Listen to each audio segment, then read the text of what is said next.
আসসালামু আলাইকুম। আশা করি সকলে ভালো আছেন। ব্লিজ লাইফ উইথ বর্ণা গ্রাম্য জীবনে আপনাদের সকলকে জানাই স্বাগতম। আজ আমি আপনাদের সাথে শেয়ার করব গতকালকের প্রথম রোজা সারাদিনের সেরা মুহূর্তটা, শান্তি, ধৈর্য ও অনুভূতি। আর আপনাদের গতকালকের রোজা কিংবা আজকের রোজার অনুভূতিটা কেমন ছিল তা কিন্তু অবশ্যই কমেন্ট করে জানাবেন। দেখেছেন এই টমেটো গাছগুলো কেমন বাড়তেছে না, বাড়ছে যাও একটু সব নিচ্ছে, টমেটো তো আসতেছে না। এগুলো তোমার যে রোদ পাইতেছে না, যে এই জন্য এই সমস্যা। গাছ হইতেছে, গাছ হয়েছে অনেক, এখানে সার আছে না, ওই যে গোবর ফুল ফেলানো হয়েছিল, গাছ সুন্দর হয়েছে। দুই সাইডে করে ফুল আইছে। এর আগের বারের গুলা কিন্তু ভালো ছিল। ওই গাছটা অনেক কয়েকটা টমেটো হয়েছে। এইটা না, এটা হয়তো ওই যে একটু রোদ পাইছে, এই যে যেমন রোদটা একটু আছে, এই জন্য আইছে। গত বছরের টমেটো গুলো গাছগুলো যেমন অনেক বড় হয়েছিল, টমেটো অনেক প্রচুর টমেটো হয়েছে। টমেটো কিন্তু গুলা কিন্তু একদম ফ্রেশ হয়েছে না, দাগ টাগ নাই, কোনো কিছু নাই। আর গাছেতে যে পোকামাকড় ধরতেছে মনে হইতেছে ওষুধ দিয়ে দিল। আর ওই দেখো দেখো যে মিষ্টি কুমড়া গাছ গাড়ি রাখছি, আসলে কিছু এরকম হয় না, রোদ নাই।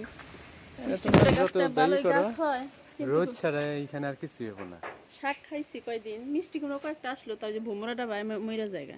এই যে কোন একটা দেখলাম, এই যে ছোট ছোট এই আইছে অনেক না, ওই আগাদা আগাদা মিষ্টি কুমড়া আইসি তো ভালো, কিন্তু থাকে না। ভোমরা একটু বড় হয় আর ভোমরাটা ভাই নষ্ট হয়ে যায়।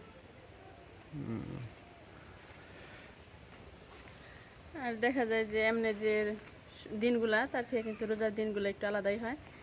দেখা যায় যে সেহরি খাওয়ার পরে কোনো শব্দ না, একদম নিস্তব্ধ হয়ে থাকে সব কিছু, আর শুধু পাখির ডাকাডাকি, আর দেখা যায় ওই যে ঠান্ডা বাতাস, একটা অনুভূতি যেটা কিন্তু আমার কাছে খুব ভালো লাগে। আর সেহরি খাওয়ার কিছুক্ষণ পরে আজান হয়ে যায়, তো আজান হইলে ফজরের নামাজটা পড়ে নেই, ফজরের নামাজ পড়েই কিছুক্ষণ কোরআন তিলাওয়াত করতে হয়। যেমন আমার প্রত্যেক রমজানে একটা টার্গেট থাকে যে আমি একটা দুইটা এরকম খতম উঠাবো।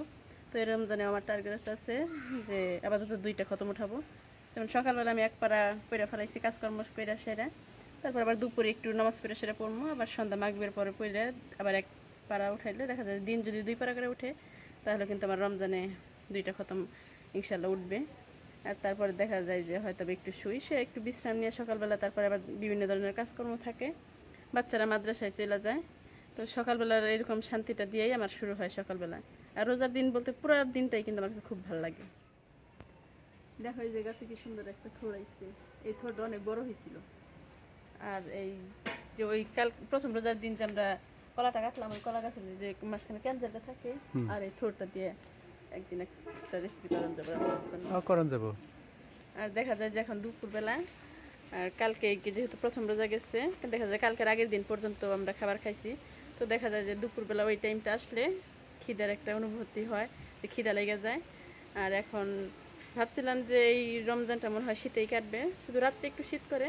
দেখতে পাচ্ছেন রাতে আশেপাশে বাতাস, আর আমাদের বাড়িটা কিন্তু যমুনা নদীর তীরে অবস্থিত, যার কারণে বাতাসের সাথে, এটা যেহেতু ফাল্গুন মাস, আর এই বাতাসের সাথে প্রচুর পরিমাণে ধুলা উড়ে, আর যার কারণে এই ধুলাগুলো আমাদের নাক মুখ দিয়ে ঢুকে ওই পানির যে একটা তৃষ্ণা সেটা কিন্তু বাইরে যায়। তো আমাদের এই রোজা মানেই কিন্তু না খেয়ে থাকা না, বরং আল্লাহ তাআলার পক্ষ থেকে আমাদের জন্য একটা পরীক্ষা। আর আমরা চিন্তা ভাবনা করছি যে এই মাস জুড়ে আপনাদের সাথে প্রতিদিন ভিডিও শেয়ার করব। সেটা করতে একটু সমস্যাই হইতেছে, তবুও আমরা চেষ্টা করব আপনাদের সাথে প্রতিদিন কিছু না কিছু নিয়ে হাজির হওয়ার জন্য।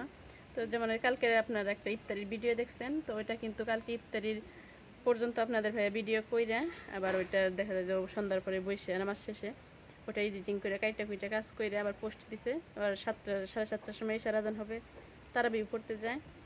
তো একটু সমস্যাই হইতেছে, যার কারণে হয়তো বা তাড়াহুড়ার মাধ্যমে আমাদের ভিডিওটা হইতেছে, একটু গোছালো হইতেছে না, আমাদের ভিডিওটা সুন্দর হইতেছে না। তো আপনারা যেভাবে দেখতেছেন ধৈর্য সহকারে একটু কষ্ট করে আমাদের ভিডিওটা এইভাবে দেখতে থাকেন। আমরা চেষ্টা করব যে 1 মাস পর থেকে, মানে রমজান পর থেকে সুন্দর গোছালো আবার সুন্দরভাবে ভিডিও নিয়ে আসার জন্য। কি করব না, এই যে লেবুগুলা দেখতেছি, গাছের লেবুগুলা। কালকে বাজারে গেছিলাম, 120 টাকা 30 টাকা তোমার হালি চাইলো লেবু। এই দেশে কি লেবু খাবো না, আর চাইতে তোমার মনে করো যে মালটা খাইলে। আমি না কালকে যমুনা টিভির এক নিউজে দেখলাম 200 টাকা, খাওয়ানো মনে হয় 200 টাকা হালি একটাই দেখলাম। এই তারিখে লেবু আর কিনা খাইতে হবে না, আর কিছুদিন আগে আসলে তাই আর কিনা খাইতে হইতো না, অনেক লেবু আসছে কিন্তু ছোট ছোট। কপালে নাই, রমজানের মধ্যে মনে হইতেছে। আর বিকালবেলার যে অনুভূতিটা, সেটা হয়তো বা বিকালে আমি রান্নার সময় কিংবা ইফতারিতে বিকালের যে অনুভূতিটা হয়, সেই অনুভূতিটা আপনাদের সাথে শেয়ার করব।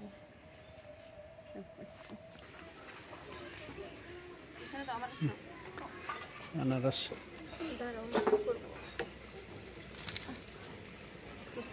এই যে এখানে সবকিছু বানানো হয়ে গেছে, কেটে করে নিয়ে দেবো, মুড়ি মাখাই ফেলাবো। কি কি বানাইছে?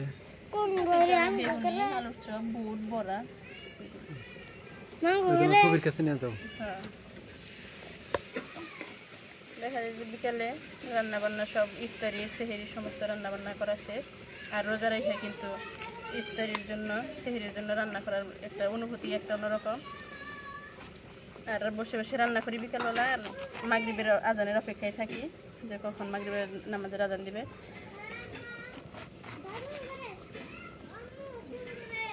হ্যাঁ, ওই যে ওই করে নিয়ে যাও।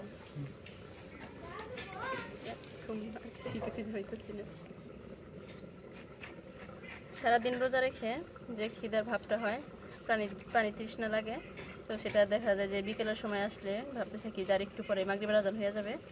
আর এটা ভাবতে ভাবতে দেখা যায় যে থাকি কাজের সময়টা চলে যায়। আর এই রোজা থেকে কিন্তু এরকম একটা অনুভূতিটাই অন্যরকম, সবার সাথে একদম ইফতার করা, যা এই 12 মাসের 11 মাস জুড়ে কিন্তু এটা পাওয়া যায় না। এই রহমতের রমজানে সেই সবার সাথে একসাথে ইফতার সেহরি এটা কিন্তু পাওয়া যায়। আর আপনাদের রোজা রেখে এই ইফতারের আগ মুহূর্তের অনুভূতিটা কেমন হয় তা কিন্তু অবশ্যই কমেন্ট করে জানিয়ে যাবেন।